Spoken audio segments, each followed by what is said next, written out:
बिहार में क्या खेल बदल गया है, क्योंकि सभी चुनाव के इंतजार में हैं। 6 तारीख और 11 नवंबर को वोटिंग होनी है, 14 को नतीजे हैं, लेकिन उससे पहले एक बड़ा खेला हो गया है। तेजस्वी राहुल भी जोर लगा रहे हैं। आज लालू यादव कोर्ट में थे। लालू यादव और तेजस्वी यादव कोर्ट पहुंचे थे, राउज एवेन्यू कोर्ट, और आईआरसीटीसी घोटाले के मामले में आज कोर्ट में पेशी थी, जहां आरोप तय होने थे। बिहार में जब चुनावी शोर चरम पर है, तब लालू परिवार कोर्ट में हाजिरी लगा रहा है। जब हर तरफ सीटों का बंटवारा और उम्मीदवारों पर फैसला हो रहा है, तब लालू तेजस्वी का भविष्य अदालत में तय हो रहा है। आज कोर्ट ने लालू राबड़ी और तेजस्वी पर कानून का हंटर चला दिया और उन्हें आरोपी बना दिया।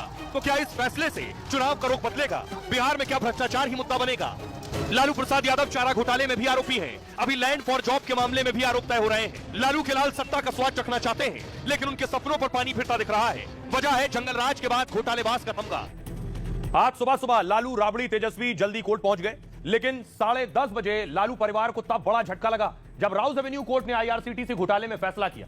अदालत ने लालू राबड़ी और तेजस्वी को आरोपी माना, यानी अब इन तीनों के साथ कुल 14 लोगों पर केस चलेगा। 27 अक्टूबर से ट्रायल शुरू होगा और रोजाना इस पर सुनवाई होगी।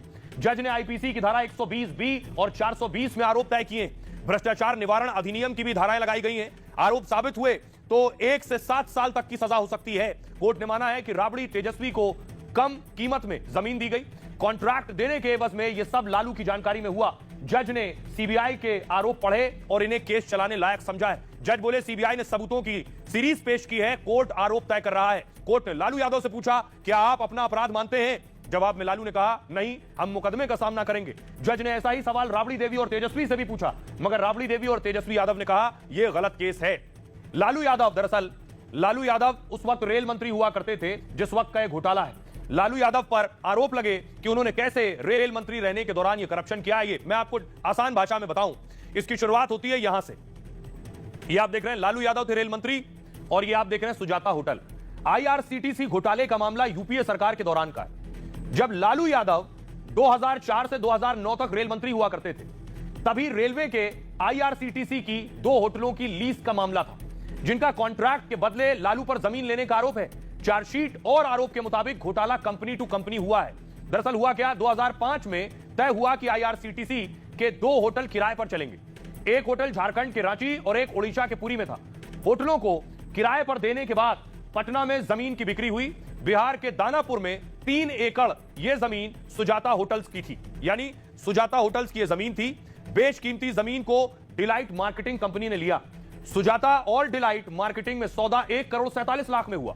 जमीन खरीदने वाली कंपनी लालू के करीबी सांसद की थी, यानी यह कंपनी जो थी लालू के करीबी की थी। सवाल उठे, करोड़ों की जमीन कैसे छोटी कंपनी ने लाखों में खरीदी? इसके कुछ साल बाद जमीन खरीदने वाली कंपनी ही बिक गई, यानी ये जो कंपनी थी, ये कंपनी बिक गई, इसने उधर से जमीन खरीदी।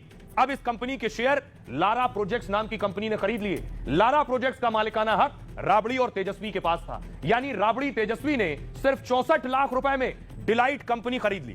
फिर इनकी कंपनी वो 3 एकड़ जमीन की भी मालिक बन गई, और इससे पहले आईआरसीटीसी के 2 होटलों को किराए के लिए टेंडर निकाला। ठेकों की शर्तों में बदलाव कर सुजाता होटल्स को टेंडर दे दिया। ऐसा कर आईआरसीटीसी के दोनों होटल की लीज सुजाता को मिल गई, और इसी कंपनी ने करोड़ों की जमीन को महज 64 लाख में बेचा था, जो कंपनी टू कंपनी ट्रांसफर होकर राबड़ी तेजस्वी के पास गई। सीधे सरल भाषा में इस कंपनी को टेंडर देना था, तो इस कंपनी ने डिलाइट मार्केटिंग को बेचा। डिलाइट मार्केटिंग को लारा प्रोजेक्ट्स ने खरीद लिया, और लारा प्रोजेक्ट्स के मालिक राबड़ी और तेजस्वी थे।